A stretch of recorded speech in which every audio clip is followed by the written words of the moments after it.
An article this morning in the Financial Times by Yasemin Craggs Mersinoglu makes it clear that new and damning evidence exists that the Post Office was fully aware of the significant failings in the Horizon IT system, even if it prosecuted, or even as it prosecuted, hundreds of postmasters based on data from the same flawed system.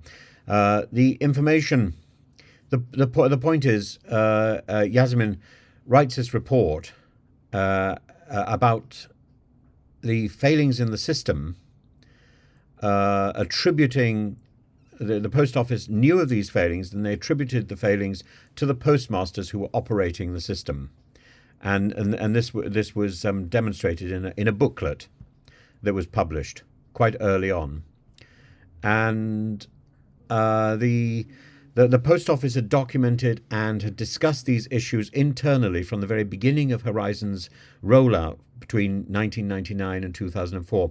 But despite this, they continued to publicly deny the existence of faults for years and went on to prosecute over 900 branch managers, accusing them of crimes such as theft, fraud, and false accounting. And these prosecutions were grounded in the assumption that the Horizon system supplied by Fujitsu was reliable. However, these internal documents seen by the Financial Times indicate the Post Office was well aware of the system's vulnerabilities. And various internal publications from as early as 1999 warned staff to report unusual occurrences with Horizon, and later documents reference frequent and ongoing technical issues. So they knew. They knew! And yet they were prosecuting these people and sending them to prison on private prosecutions. There's a 2004 publication which acknowledged that 1,500 branches daily failed to make the correct cash declarations because of problems with Horizon that cost the Post Office millions in lost revenue. And despite these red flags, the organisation chose to blame and prosecute its own staff, leading to what is now recognised as the most significant miscarriage of justice in modern British history. The internal documents paint a stark picture of negligence and mismanagement, and they highlight that the Post Office had not only been warned about Horizon's faults, but had systematically ignored these warnings while continuing to place the burden of error on sub-postmasters. The gravity of the situation is underscored by the fact that the help desk received thousands of calls regarding hardware issues within just a few months of 2003, yet despite the clear evidence of the systemic issues that the Horizon system was producing, the Post Office maintained its stance that Horizon was robust and reliable, and that this was a problem that only you are experiencing. The scandal has left a lasting impact on the lives of those wrongfully accused, and many former sub-postmasters have testified before the Horizon IT inquiry, recounting how they were misled by the Post Office into believing that they were alone. Only they faced these problems. And the Post Office denial and cover-up and ghosting persisted until 2009, when an article by Computer Weekly began to unravel the truth that was already known and was already admitted effectively by the Post Office internal documentation. And even then, after that, the Post Office defended Horizon, further deepening the injustice faced by those it had wrongly prosecuted. This is about authority and stupidity. And it's very interesting, of course, in the television awards, the Alan Bates versus the Post Office is up for awards, so, and rightly so. In its recent statement, the Post Office has expressed regret for the suffering caused and pledged to support the ongoing public inquiry into the scandal. But these revelations from the Financial Times today underscore the need for accountability and for redress, and for these original documents to be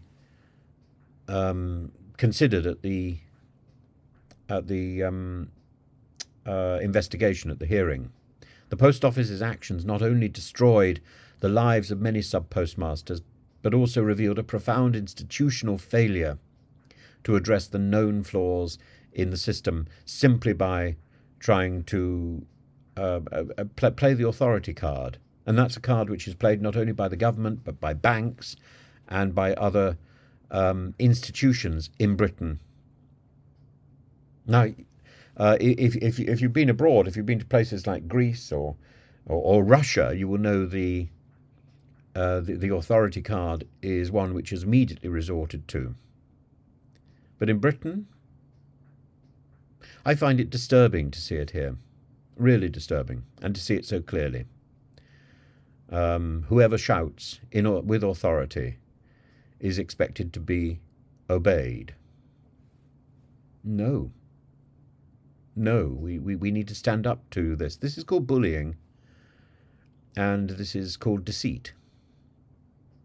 And the people who are exposed as being ringleaders of this need to be punished.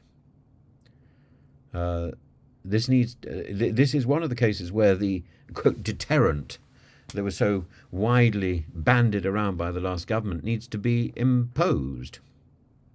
The case serves as a cautionary tale about the dangers of placing blind trust in technology and the importance of transparency and the importance of accountability in both public and private institutions. The Horizon scandal will undoubtedly continue to unfold as the public inquiry progresses, but these revelations make it clear that the Post Office's management was more concerned with maintaining its public image than with addressing the very real and damaging flaws in the system that it was relying on to prosecute innocent people. The failure has not only caused immense harm to the individuals, but it has damaged, I think probably irreparably, the trust that this country can place in the Post Office as a public institution.